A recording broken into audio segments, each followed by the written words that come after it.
Alright everyone, hello. Today we are playing in the Alola Cup tournament. It is going to be very exciting, hopefully. I'm playing Zoroark Control. My list will be somewhere in the somewhere.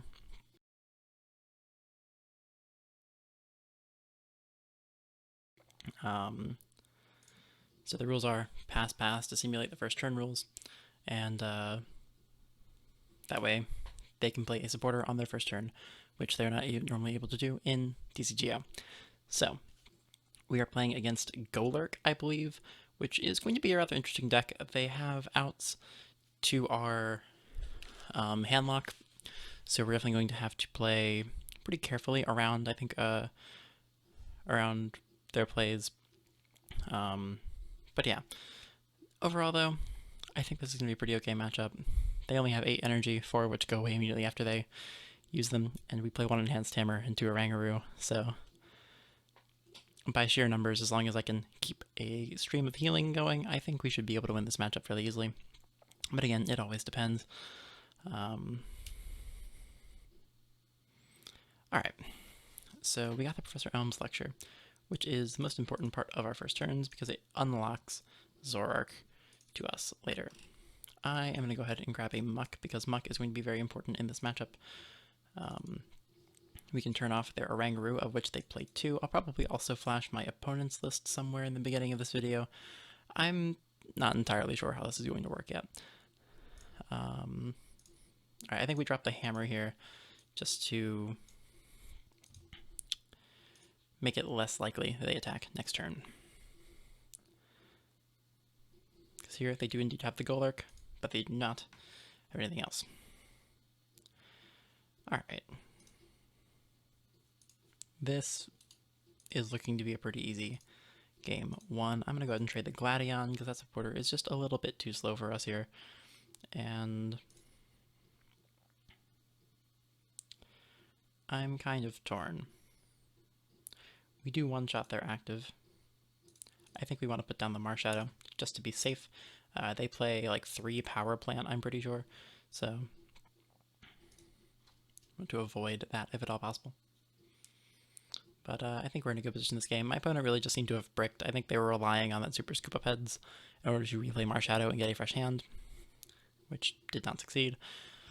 This is the only supporter that they play in their deck, Gladion, which I think probably will contribute to the brickiness of this deck because they literally cannot play draw supporters, which seems like a pretty bad formula for a deck, or any supporters actually of that kind. They have no gusting, no anything that's particularly useful, and they require quite the intricate board setup.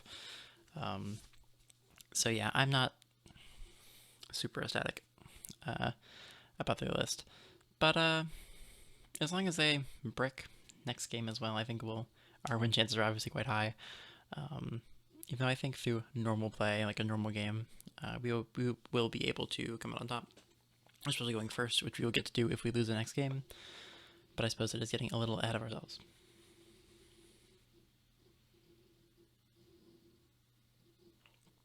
Alright, so they played the Gladion. Don't know what they got. We will find out. Now, one card that I think I did forget to put in this list is Bellbella Bryson. Our win condition is super slow if we ever do have to go with the control handlock. But that being said, Zoroark is a very efficient attacker, so I'm not actually that worried. The matchup still should be fine. Alright, I imagine they're going to go grab a Golurk, yeah, and just try and preserve their Golurk for next turn in case they top deck, which is pretty reasonable. Alright, so here's what I think I want to do in response. I definitely do not want to reset stamp them, so I'm going to trade that away. Card just doesn't seem particularly good in this instance. And I think we have the opportunity to make a fairly good play here. I think we Jesse James their hand away and just play the chip. I think we will keep the Acerola here, I guess. Maybe we should keep the... Yeah, we'll keep the Acerola. So we have Stretcher in hand for Lele if we ever need it. And I will play the Chip and give them something not particularly playable. In this case, I think Ultra Ball is the play. Actually, no, because if they top deck 2 more times, they can get a Ranger. I think we give them the Golurk. right? Because as long as they don't have any energy, the Golurk is completely useless. Meanwhile, they could, in 2 turns of drawing, potentially play the Great Catcher or the Ultra Ball. And if they can play the Ultra Ball, they can get an Oranguru and draw 3 cards. And we don't really want that to happen. And if they Great Catcher, well, I guess nothing really happens in that instance, but I'd rather they not have the option.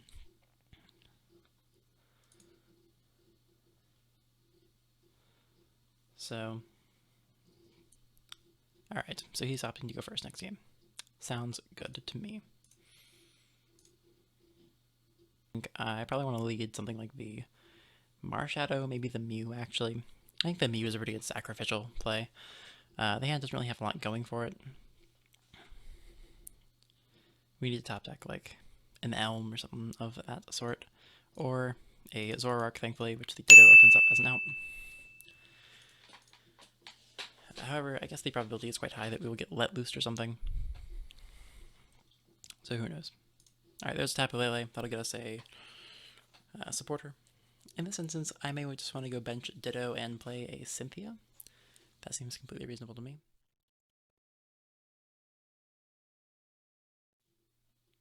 Alright, so our opponent is getting some things here. That is a Nest Ball and an Acrobike. So they're definitely having some better options. I think on this turn they're probably looking for a couple more things, most prominently probably like a Blitzel.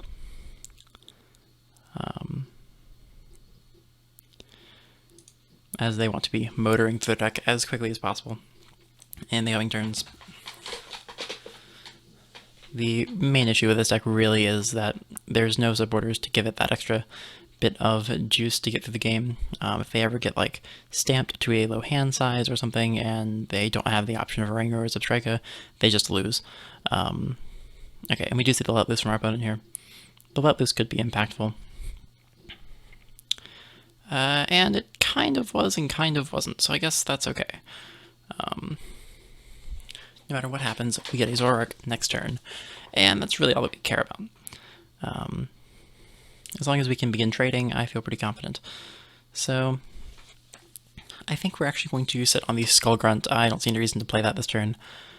Skull Grunt really is most effective when it's used in combination with something like Enhanced Hammer or like a Surge Enhanced Hammer, Surge Plumeria, Skull Grunt, something of that sort.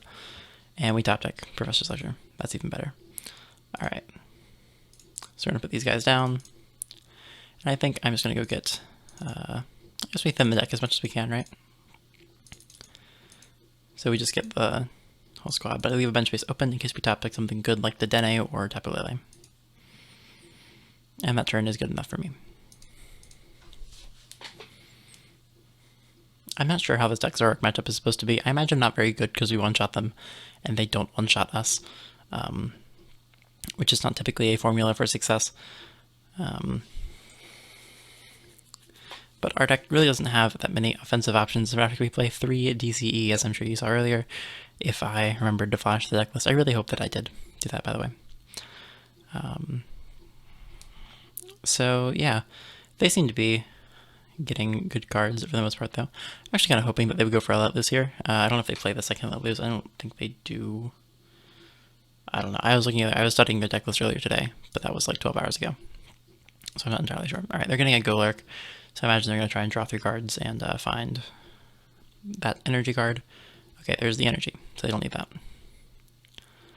Draw 3. Sounds good to me. So I guess next turn, ideally, we can find a draw supporter like one of our Cynthias off of trade to get a DCE, knock out their active, and let them stew. However, it is also a fairly good, reasonable option if their hand size ever increases, which I don't think it will here, to go like Skull Grunt knockout or something of the sort. Power Plant. Okay, there's the Power Plant. That's very unfortunate for us, actually. I don't see a good way out of that besides top decking. Which, I don't know, we'll see. Well, the top deck would have been a little bit better had we had a little bit more going on. I think I let them take out the Zoro here. No way to trade. Yeah, this is not fantastic. I think we just pass on that. We really are just hoping to top deck here, unfortunately. I guess, in retrospect, it would have been correct to bench the Marshadow at the start of the game to prevent this scenario from happening. That was kind of a stupid mistake on my part. But alas, I think we're pretty okay still. We're definitely not out of the game yet. However, if we top deck nothing repeatedly for a while, then we will definitely be out of the game. But we get the biggest advantage possible in this format, which is going first next game if we do lose this one. And I'm pretty confident that if we go first, we will win the game. We get to evolve first, we get to attack first. Well, I guess technically they get to attack first, they just don't have any good attacks to use. So there really shouldn't be anything for them to do if we go first. They also don't have any gusting effects. They can't play Guzma, so they have Great Catcher. That's pretty much it. So we can probably set up some cool scenarios in which our board is nothing but like single prizes with a GX in the active to pretty much turn off gusting as an option for them. Although I can't think of any scenarios in which that would be the best play, although it definitely is possible if we ever need to play around them doing things. Okay, so they are Great Catching here. I guess they're going to try and knock out our Zoroark, which means that DCE is actually our best top deck here. Well, I guess Cynthia is our best top deck, but DCE is like second best, maybe third. Okay, so we do hit the DCE. That feels pretty okay. I guess we just have to play it, take the knockout. Hope that they don't hit it off of their 3 cards, and hope that we draw something that we can use off of this. No such luck. So I guess our play here is just them whiffing the knockout, so we can take an additional knockout off Golurk, and going from there. I imagine this Ultra Ball is going to be for Zebstrika. Yes. Okay, so we're going to draw another 4 cards, which means they will see in, I think, like 6 or 7 cards to roll this turn. With 8 energies in deck, I'm not sure how likely it is that they wouldn't hit it. So yeah, there it is. Not fantastic. The power plants definitely are going to hurt us this game, or this match. But I still think we can do it. All we need to top deck is a draw supporter of some sort. We do play Cadix well. So we have 2 outs to the stadium here, but effectively more than that, right? Because we can get Ultra Ball. So there are 6, 7 outs in the deck to what we need here. Which I think should be more than enough. Is there an argument to stamping them to 3? Maybe. What if we Skull Grunt first? This isn't actually that great of a hand. I think I'm going to go get a Zoroark here.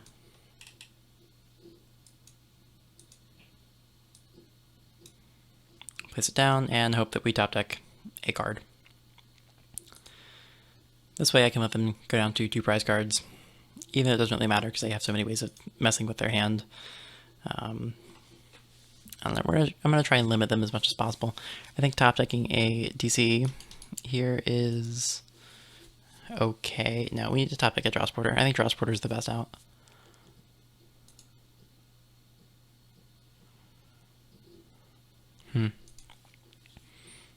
I don't know. We're definitely not completely out of it, but I don't like our chances. Maybe Cherish Balling there was incorrect. There's an argument. There is an argument to it.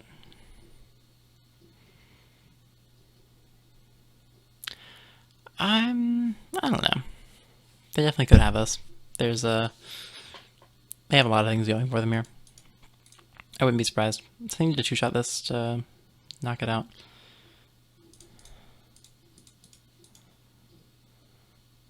Water energy is unfortunately not particularly helpful in this instance, although I guess we do attach it to the active every time here.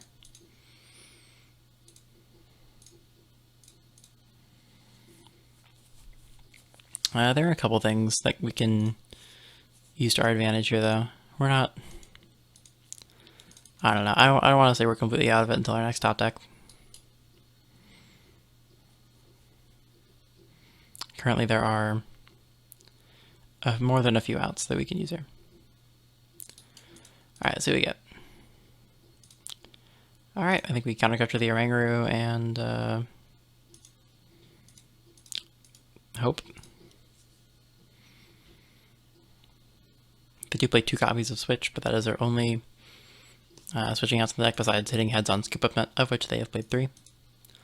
So they kind of have like 2.5 outs here, I guess.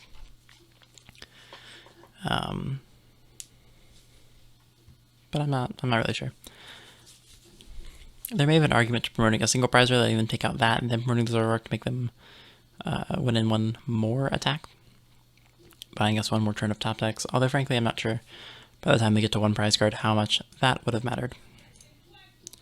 If they play 2 switch and 1 scoop of net, then they have like a 3 and 12, so 1 and 4, and the flip tails.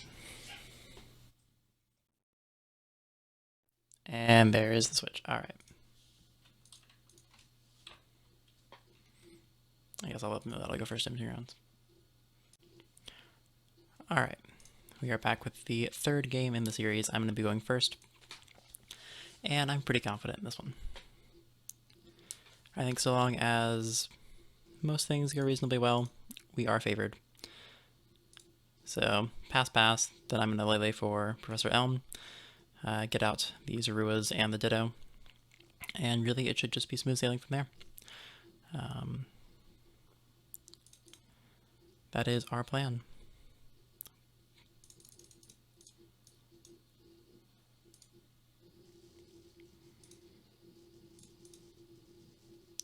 So, I'm not really worrying about prize checking in this match, particularly because we play Gladion, and it is more time effective to go the route of using that than it is to go through our prize cards one by one.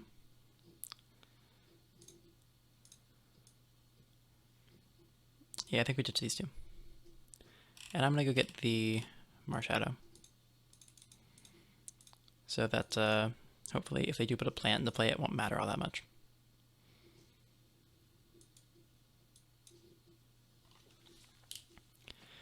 So here's what we're looking at. Basically, we need to trade into a couple good cards, but that's not asking too much.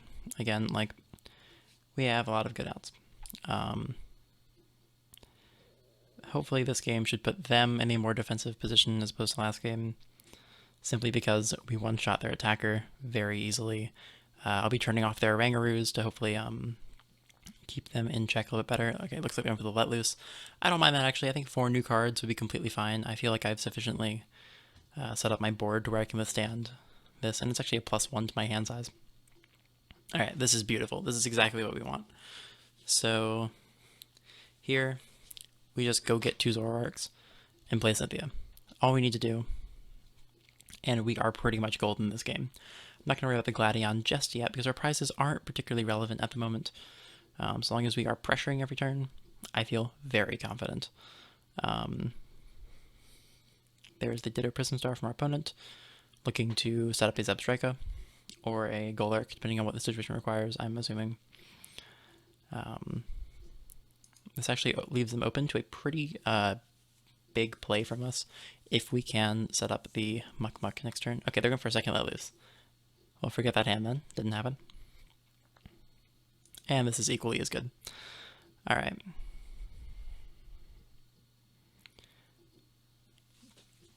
That is completely fine then. This hand is just as good as the last. We have the Not Zoroark. We have Guzma to bring up one of their bench Pokemon and knock it out. The only thing that I can hope, I guess, is that we trade into something to the, like, along the lines of the Muck, maybe another Zoroark, maybe a Draw Sporter. But things seem to be going okay.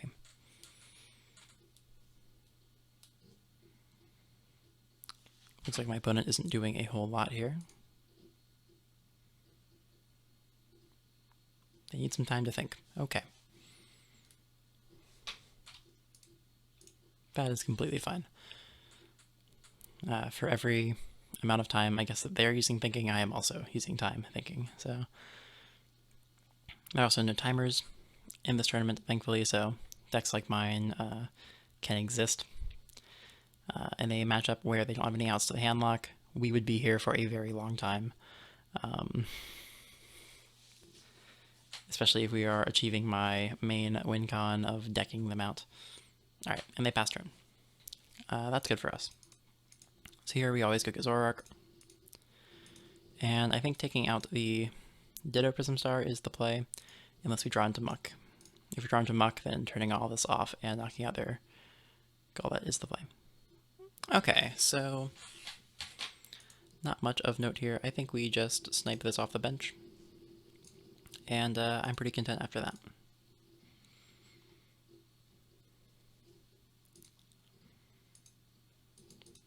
So the reason, I guess, behind getting the Ditto instead of the Golurk is that the Ditto can become anything, so sniping that off of their bench first makes the most sense. It means that they cannot get access to Zebstrika next turn, which is potentially relevant if, say, they whiff an energy or just need more cards to accomplish their goal.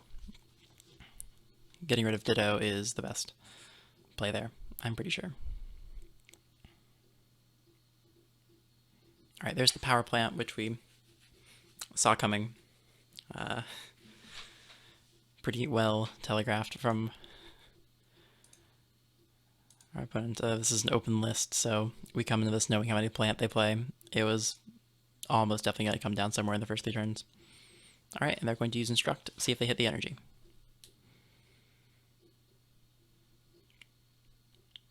Does not look like they did. Alright, so they have more cards to play. I imagine this is going to find them a Golurk. No, okay, they're going to dig an extra card. An extra 3 cards. That makes sense. Now they're going to go Treasure and get the Golurk so that they have an attacker next turn, presumably. Now they are very, very weak here. The most obvious problem that I see with this is that if we do play down Ditto, or evolve our Ditto into Alola Muck, they will have no draw options next turn. Guaranteed. They cannot get Zebstrika into play. They are going to be completely lost.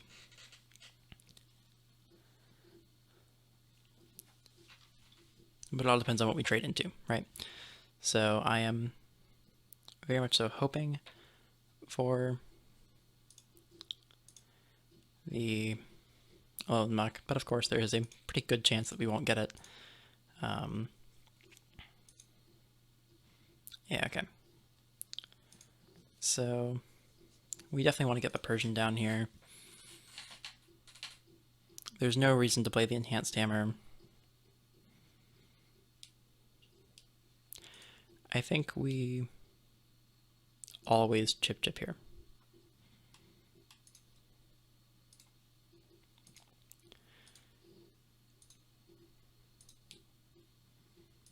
And now we can go Cynthia. Actually, we can check our prize cards first. Okay. Actually, I think the play here is Gladion, right? Gladion for the Alola Muck. Sounds good to me.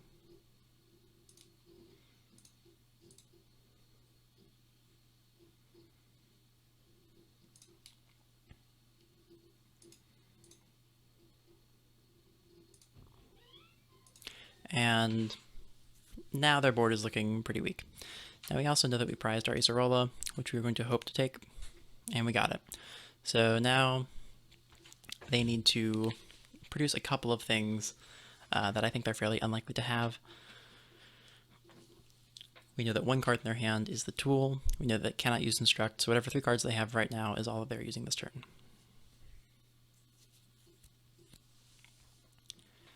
And I think because of that, I feel very good. Our plan next turn is probably just going to be Acerola. Okay, so they play the hand down to 0, and I guess that's just what they're doing. I guess we trade first, as always. Don't need the stamp this game, willing to bet. Okay, so I think Retreat Knockout is really safe. I think there's absolutely nothing they can do about this, right? They have no way to get another Golurk to play, so they can't attack next turn. And we are just going to, I guess, kind of run over them for the next 3 turns. Acrobike, that's a pretty good top deck from them, actually. It gives them the most options out of any other card, I think, in their deck to do something with. But I still don't think it's very good. I think that they need to get quite an extraordinary combination of cards to pull this one off. So I'm not really sure if this is just the deck being bad or if this is the matchup being poor. Because the deck, I know, saw some success in Japan in this format, which, by the way, is unique. We, in America, never got to play this format. This is Sun and Moon to Cosmic Eclipse, the entirety of the Sun and Moon block with no extra Sword and Shield or X and Y era sets behind it. Cool. All right, we got the game. Easy enough, right? So yeah, that pretty much went as expected. Just leveraging the fact that we one-shot their attackers for weakness, and the fact that we have Alola Muck to stifle their draw and win the game. So yeah, thank you all for watching, and see you in the next round.